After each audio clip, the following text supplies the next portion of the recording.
Guys, Mr. Stanton, 5 minutes. Thank you very much, Mr. Chairman, and for the witnesses for being here today for this critically important hearing. I also want to extend my thank you to Laurel Grant and Amy Hunter for being here and to represent all families of the victims of that horrific crash that occurred just last month and just a short distance away from where we are sitting right now. Our skies are busier than ever. Safety has to be our #1 priority. This committee has sounded the alarm about aviation workforce shortages, particularly air traffic controllers, for years. The issue has never been partisan. As my colleagues have said, we worked across the aisle to craft and pass the bipartisan Federal Aviation Administration Reauthorization Act of 2024, and it passed the House overwhelmingly.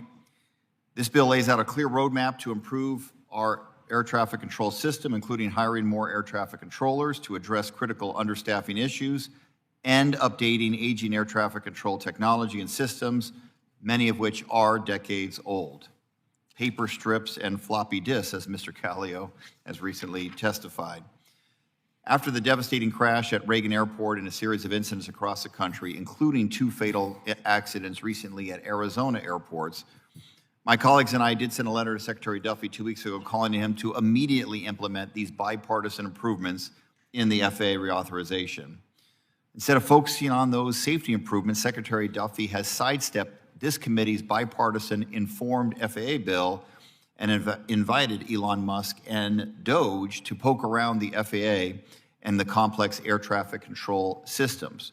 We cannot allow Silicon Valley's move fast and break things ethos to impact our commitment to safety in the United States aviation sector. Case in point, Secretary Duffy allowed DOGE to hand out pink slips to hundreds of critical air traffic control staff.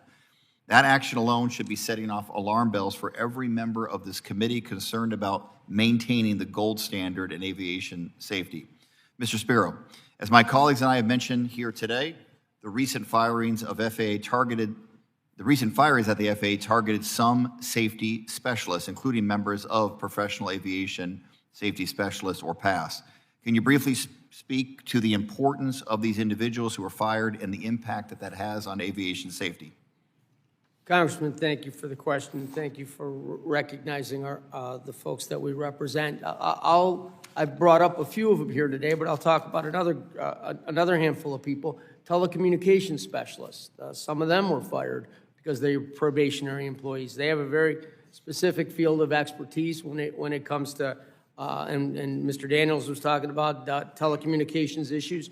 They have a very specific field of expertise when it comes to internet protocol, and of course the agency's going through a transition right now, trying to get off of something called time domain multiplexing and going to internet protocol, and that's causing them a problem and a lot of money.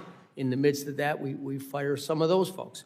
And when we talk about the management and program assistants, it seems like that's a very bureaucratic job. It's not. It supports our technician workforce, our airway transportation system specialists, so they can accomplish the work that they do every day. Logistics, making sure that contractors are there on time, and a variety of other tasks that they don't have to spend time away from doing.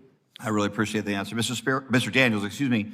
Some in the industry are calling for limits to Article 114 activities, which obviously promotes labor management, discussion, conversation on improving our national aviation systems, including safety. What would be the consequences of changes in relation to aviation safety? Congressman, I appreciate the question. There's no better example than between 2006 and 2009. When the FAA and the NACA did not have an agreement in place, there were 0 technologies implemented or actually deployed to the field for 3 consecutive years when NACA SMEs subject matter experts weren't involved. It cannot be a system where you don't involve the very people who work with the equipment day in and day out. Leadership 101 is you go and work with those closest to the issue.